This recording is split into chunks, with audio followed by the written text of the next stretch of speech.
Dan Illman, Matt Birney are taking a look at the feature race at Del Mar on Saturday. Race number 7 is the $75,000 Let It Ride Stakes. You can play it with a DRF Bets account. Sign up at bets.drf.com. Receive a 300% deposit match. Let's meet the field for the Let It Ride. We're going 1 mile on the turf for 3-year-olds. A field of 7 is expected. Matt, let's start with the number 7 Calyx Man, because this horse should be very forwardly placed for Vladimir Serin. And I thought that last race, a start against older optional claimers where he showed some speed down the hill, really sharpens him up for the Let It Ride Stakes. I think he's on the lead, and catch him if you can. But the question mark is this his best distance?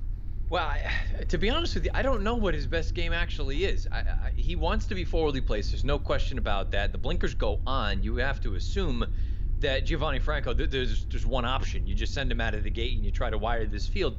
The thing that I'm not totally convinced about, other than just the distance, like what actually his best game is, I think there's actually some other legitimate speed in this race. I know at face value, perhaps it doesn't look like that, but I think this thing could heat up a little bit on the front end. And if that's the case, the stretch out in distance for Calyx Man, boy, I think it could compromise him and then possibly some of the other runners that could be forwardly placed. Well, let's see if Timeform US agrees with your assessment of the pace. We'll throw up the pace projector. That red bar indicates that our friends at Timeform US believes that the pace will be fast. They also believe that Calyx Man will be in front. The blinkers are back on, and the last time he raced with blinkers was over this course in distance in the Oceanside, and he ran fine. He was kind of a runoff early. He eventually did settle down, and he finished 3rd behind A Fleet Ascent, the number 1, who Timeform US has in chase mode. Now, I think the question with the Fleet Ascent, I liked him in the Oceanside that day. I was devastated when he was beaten at 11-1 by 3/4 of a length. I think the question mark for this horse is distance. Right now, he might be at his best at slightly shorter.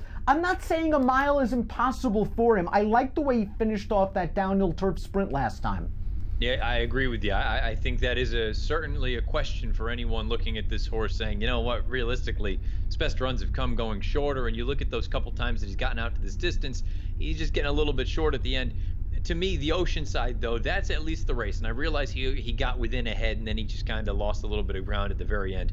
It makes me think, if you believe that pace projector, and you think Calyx Man goes, and A Fleet Ascent tucks right in, I think there's a real scenario where he just inherits this thing turning from home. That's if Calyx Man stops.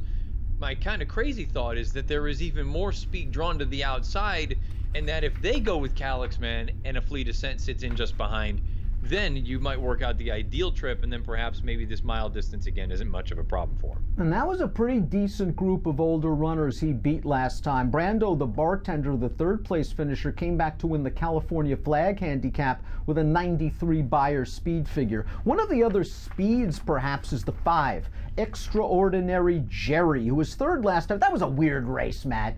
Watching it, Extraordinary Jerry and Fight On come out of that race, an optional claimer on October the 25th, where Extraordinary Jerry was pressing the pace on the outside, and then all of a sudden another horse from the back of the pack just rocketed to the front, looped Extraordinary Jerry, shuffled Fight On all the way to the back of the pack, and I wonder if it took those horses out of their game a little bit. Extraordinary Jerry stayed on, finished okay to be beaten a half length. Fight On, actually, after being shuffled back to last, angled widest and came with a big late run. I thought they both ran well in kind of a weird race.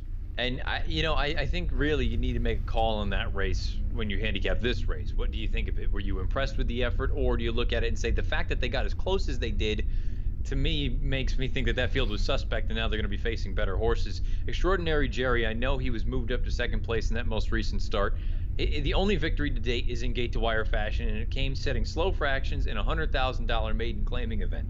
I don't think he's fast enough to make the front, but I think there's a scenario where he is at least forward and can push a horse like Calyx Man. And if that's the case, then I think it sets up for everyone else. He switches to Mike Smith, does Extraordinary Jerry. Of the 2 coming out of that race, I prefer the other one, Fight On. Extraordinary Jerry, I mean, he's had 7 chances, and he's kind of a WYSIWYG horse now, isn't it? What you see is what you get. Buyers of low 80s, high 70s. He's going to have to improve. At least Fight On, that was his first turf route, and he showed a little bit of a moxie after being shuffled back and coming with a late run. He might be a decent price play for Rafael Bejarano. The 4 is Risky Proposition. I thought this horse ran just fine last time out for Bill Sparr on October the 5th. Really didn't appear to be a lot of pace in that mile in an 8th race. He altered course to the outside. He came with a nice little run, but Joe Talamo all in all gave him a really nice ride. Yeah, and Timeform US agrees with that sort of sentiment. You take a look at the fractions; they're all color-coded blue. This horse trying to make up ground from the back of the pack. Risky proposition.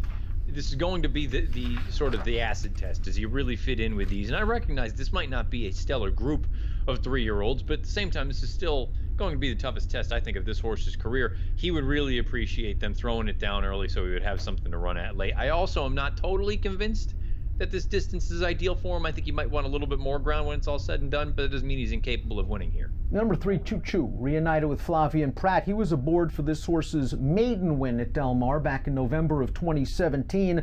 The issues with Choo Choo twofold. One, we have not seen him since May the 5th. This is a very long layoff for him to overcome against some sharper horses. And B, before we saw Choo Choo depart for the layoff, he was kind of just running the same race each and every time. Mid-70s, low 80s. I'm not sure if a breakout is coming off the layoff. Maybe next time?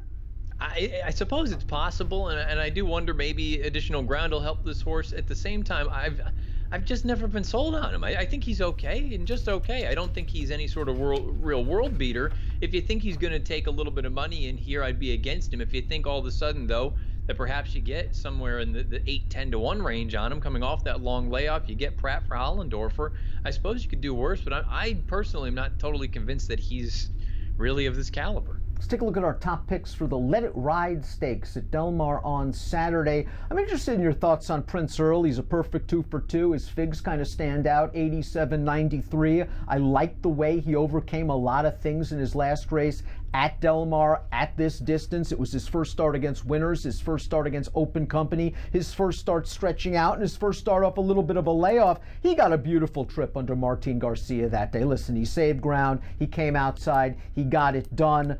But he was favored that day. They've always thought a lot of this horse, and I think another good trip is coming if you believe the pace is fast. He can sort of sit mid-pack and get the jump on the true closers. So sort of the side-eye view for me with this horse is that most recent race, I think he's capable of running really fast early on, and I don't know that that's necessarily going to be ideal in here. Again, as someone that likes the horse drawn just to the inside, there's a crazy part of me that hopes that Prince Earl actually is a little bit keen, coming off of a little bit of a layoff, wants to go with those horses drawn to the outside, and maybe he actually is one of the horses that's pushing the issue. If he's a little bit too close to the pace, perhaps that saps some of that energy late, and maybe a horse like a Fleet Ascent can sit in just behind to make that run. Does it bother you that they scratched out of the Twilight Derby to await this easier spot?